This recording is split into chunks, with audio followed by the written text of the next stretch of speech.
Reformulations, a very popular topic in the perfume world. Ask any perfume snob, especially the ancient ones, and they will talk about the usual suspects who were beautiful and then strong and then underwent reformulations under new management or profit motives. You know who you are. So these usual suspects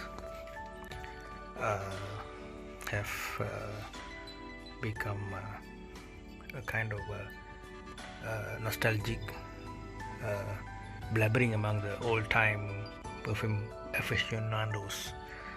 So, what to say about this myth, or is it myth or reality reformulations? This is the thing that I've been thinking about. How far is this true?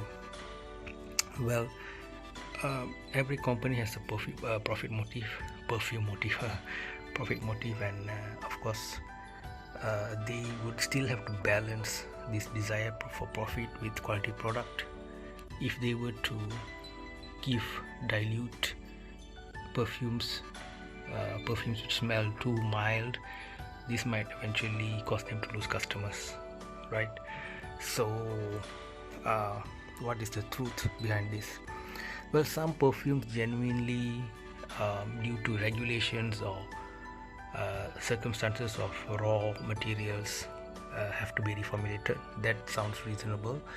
For example, the Kuros, right? Some of the ancient animalic perfumes where the usage of these animal portions are not really appropriate in this day and age.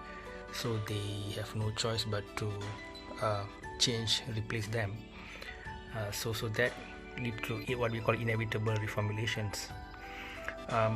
But at the same time, there are some that are said to be way more watered down than they were, especially in the first few batches.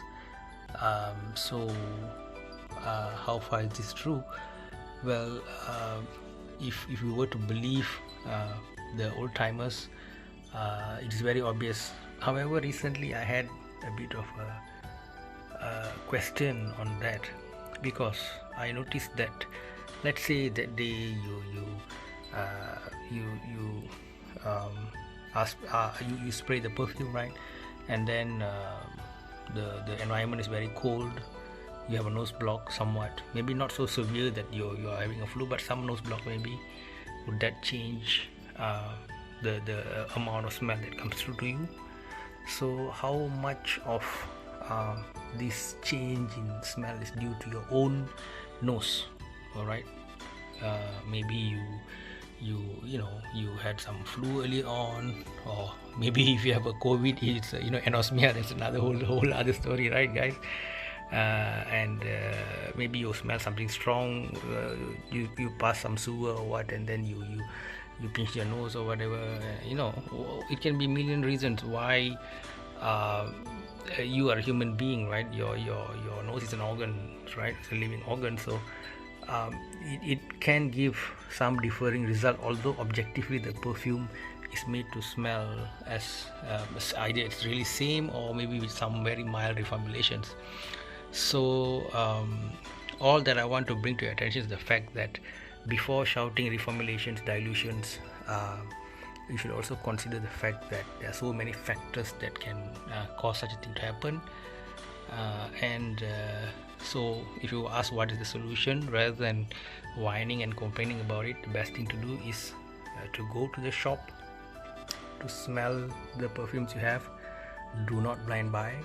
Even if you know the brand from before or you bought it before, smell it first. If you like that particular batch, then by all means go ahead and get it, right? So reformulations is fake news or genuine thing. The truth, I would say, is somewhere in the middle, whereby the realities of regulation and maybe even raw material availability and cost counterbalanced by the consumer's own nostrils and surrounding ambient air, all commingle. Also, where you spray it, whether you spray it on a paper or whether you spray it on your hands, all this might play a role in that. In my recent Chanel review, I mentioned that it wasn't smelling as good as the first time I bought it, but over time I felt, yeah, it was starting to come back to the familiar smell of the first batch that I bought. So that's why I'm doing this video, just to say that we need to look at reformulations in a more holistic way and not just shout that, oh, my perfume has been raped or whatever, right? So if you have any thoughts on this matter, do share in the comment sections below. Otherwise, take care guys, see you soon.